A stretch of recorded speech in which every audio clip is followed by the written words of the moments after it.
अगर बौद्धिक तौर पर, आर्थिक तौर पर, किसी भी नजरिए से आप भगवान की दया से समाज में आगे हो गए हैं, तो आपकी ये महती जिम्मेवारी है। जो समाज के पीछे छूट गए उनके लिए कुछ न कुछ कीजिए। अपना पेट भर लीजिए, लेकिन अपना पेट भरने के बाद किसी एक आदमी जिसको कि आप खाना खिला सकते करना मानवता नहीं है। इसलिए अगर आप अपने आप को प्रबुद्ध बताते हैं, अपने आप को सक्षम समझते हैं, पैसे से नहीं, अगर आप दिमाग से, शरीर से, सामाजिक स्तर पर सक्षम हैं, तो आपकी हमारी ये जिम्मेवारी में समाज में जो लोग पीछे छूट गए हैं उनके लिए कुछ न कुछ किया जाए। और अगर नहीं कीजिएगा तो आप ये मान कर चलिए कि आपका भी भविष्य उज्जवल नहीं होने वाला नहीं है। खाली बात करने से नहीं होगा, सबको थोड़ा थोड़ा प्रयास करना पड़ेगा। प्रयास हम करें या आप करें, आज हो या 20 बरस के बाद हो, करना तो किसी न किसी बिहार के व्यक्ति को ही पड़ेगा।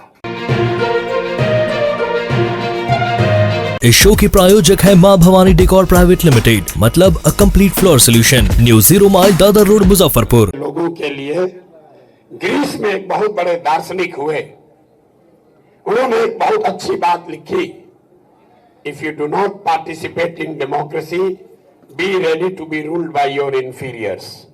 तो बिहार में जो अपने आप को प्रबुद्ध जन कहता है, ताली मत बजाइए, आपके लिए ये सही बात लिखी गई है कि अगर आप राजनीति में भागीदार नहीं बनिएगा तो इस बात के लिए तैयार रहिए कि कोई मूर्ख आदमी राजा बनकर आप पर शासन करेगा। तो बिहार में जितने प्रबुद्ध लोग हैं, ये समझता है हम इतना प्रबुद्ध हैं, हमको राजनीति से क्या लेना देना है, हम तो सबसे ऊपर हैं। तो आप या तो ड्राइंग रूम में बैठ के भाषण करते हैं, गपियाते हैं, या कभी कभी अपने दोस्तों मित्रों के साथ बैठ के चर्चा करते हैं, या तो समाज ने आपको ढकेल के राजनीति से बाहर कर लिया, या आप खुद से ही राजनीति से अलग हो गए। नतीजा ये हुआ कि पिछले 30-40 सालों में, साहब सज्जन ने बताया, आजादी से पहले बढ़िया नेता लोग होते थे। तो भाई मेरे, पिछले 30-40 सालों में जितने समझदार, पढ़े लिखे, अच्छे लोग हैं, वो राजनीति से किनारे हो गए या कर दिए गए।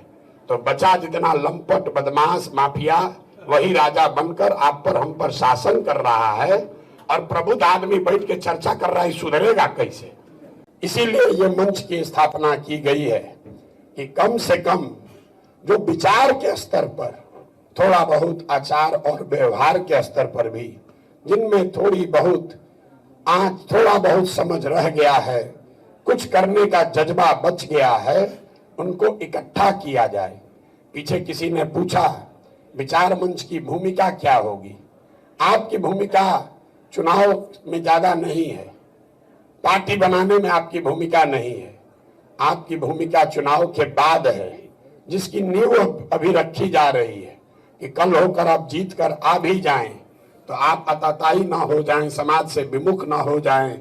इसके लिए जरूरी है कि जो विचारवान व्यक्ति हैं वो इससे जुड़े रहें, और जो व्यवस्था बने उसमें आप जैसे सज्जनों का, आप जैसे लोगों के अच्छे विचारों का समावेश सरकार के बनने और उसके चलने में समाहित रहे। इसलिए आप जैसे लोगों को इकट्ठा करने की कोशिश की जा रही है। ये जन सुराज के पूरे परिवार में विचार मंच संख्या के हिसाब से कोई बहुत बड़ा नहीं है। सारी बैठकें बापू सभागार में हुई है, विचार मंच का बैठक एक छोटे कमरे में हो रहा है, क्योंकि ये छोटा वर्ग है संख्या के नजरिए से।